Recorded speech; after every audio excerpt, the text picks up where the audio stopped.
ક્યાં છો તમે? ભાઈ ઉભો રહી તો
भाई कौन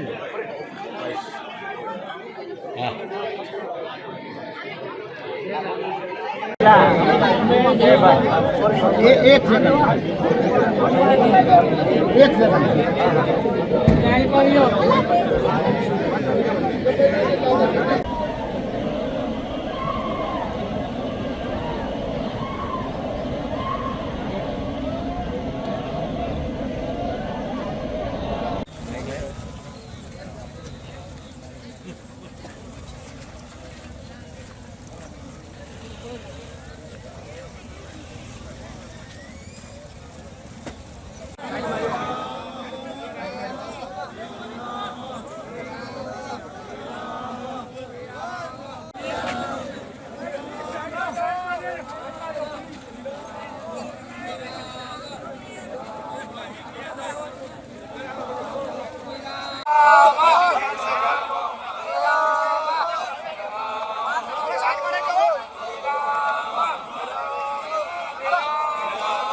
જોઈ શકો છો સમજાવવાની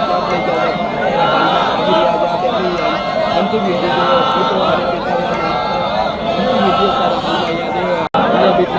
લોકો આજની બીજી વાત સાથ સાથે અને એના નેતાઓ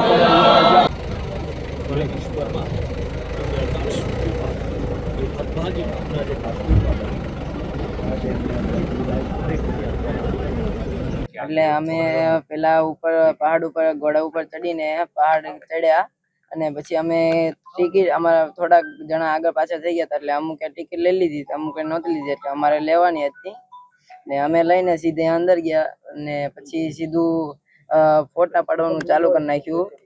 મારા ભાઈને ફોટા પાડવાનો બહુ શોખ હતો એટલે ફોટા પાડવાનું ચાલુ કર્યું અને ચાલુ કરીને પછી ઘડીક ખેમા એટલે 2 ગોળીઓ ફૂટી ને 2 ગોળીઓ ફૂટી એટલે અમને એમ લાગ્યું કે ફટાકડા ફૂટ્યા ને ફટાકડા એટલે ઘડીક થઈને બધા ઓરાવી ગયા આતંકવાદી ને પછી બધા ઉપર ગોળીઓ મારવા માંડ્યા એટલે બધા ભાગવા માંડ્યા ને મારા ફઈ ની બધા ભાગી ગયા હતા ને હું મારા ફઈ ને ફુવા અને મારો સ્મિતભાઈ અમે 3 જ હતા ને 3 હતા પછી હું તો થોડોક આગો વયો હતો એટલે મારા ફુવાને હુવાઈ ગયા એમાં ગોળી વાગી ગઈ ને મારો ભાઈ સ્મિત ત્યાં ઊભો રહી ગયો અને આતંકવાદી એની હાવ નજીક આવીને એને એમ મારી ગોળી.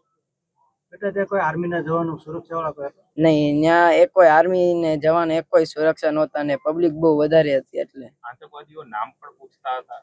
ઈ તો મને નથી ખબર પણ મારા ભાઈઓ થોડીક વાતચીત કરી હતી ને સીધી ગોળી મારી દીધી. ઓકે. અને સાર્થક તમે કે ઉપર કેટલા લોકો હતા? અમે તો 12 લોકો ગયા હતા.